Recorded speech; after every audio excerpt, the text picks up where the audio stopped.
Bonjour.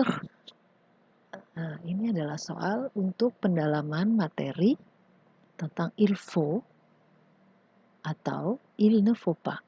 Il faut ou il ne faut pas.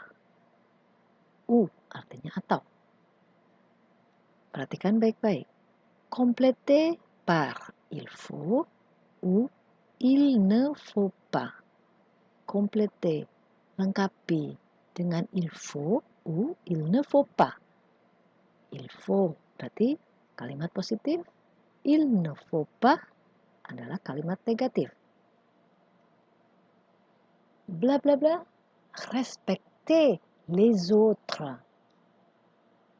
Bla bla bla, gaspiller l'eau.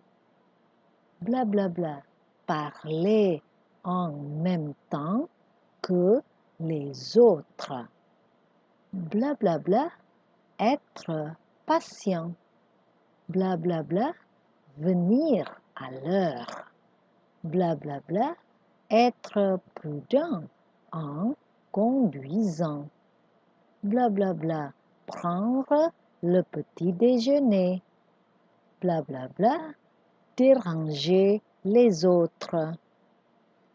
Perhatikan baik-baik rumusnya. Il faut plus infinitif. Kata kerja dasar. Kalau nggak tahu artinya silakan tanya Mbah Google. Oke? Yang kedua, répondez des questions en utilisant il faut ou il ne faut pas.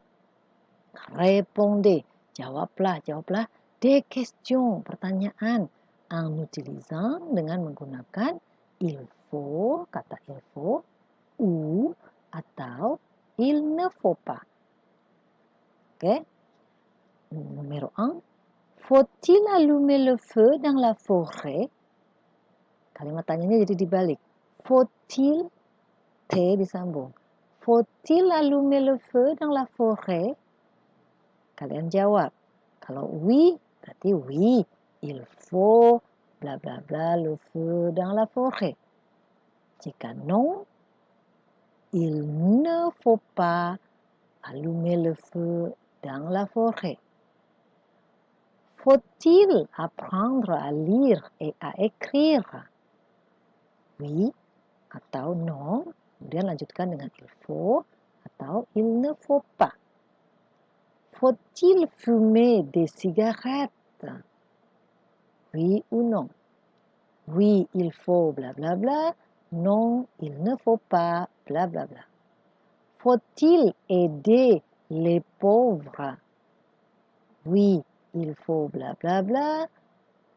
Ou non, il ne faut pas bla bla bla. Faut-il saluer quelqu'un? Oui, il faut bla bla bla. Ou il ne faut pas. Non, il ne faut pas. Voilà, itulah pendalaman materi untuk kalian yang telah berhasil menuntaskan tugas-tugas sebelumnya. Ya, jadi ini betul-betul saya ingin cek apakah kalian mengetahui il faut, il ne faut pas plus infinitif. Untuk infinitif yang ada di sini ciri-cirinya er, oke, ini re, ini ir, tapi bentuk kelompok ketiga. Être lagi, re, prendre, re, attention, déranger, ada er-nya kelompok satu. Berarti ya kalau ada er-nya kelompok satu. Faut-il bentuk kalimat tanya tinggal dibalik, jadi pada awalnya il faut menjadi faut-il. Itu juga sama, semua faut-il. Dan verbe infinitifnya yang mana infinitifnya? Setelah il, ya tentu saja setelah il karena faut-nya pindah ke depan. Faut-il saluer? Faut-il aider? Faut-il fumer? Faut-il apprendre? Faut-il allumer? Selamat mengerjakan. Courage!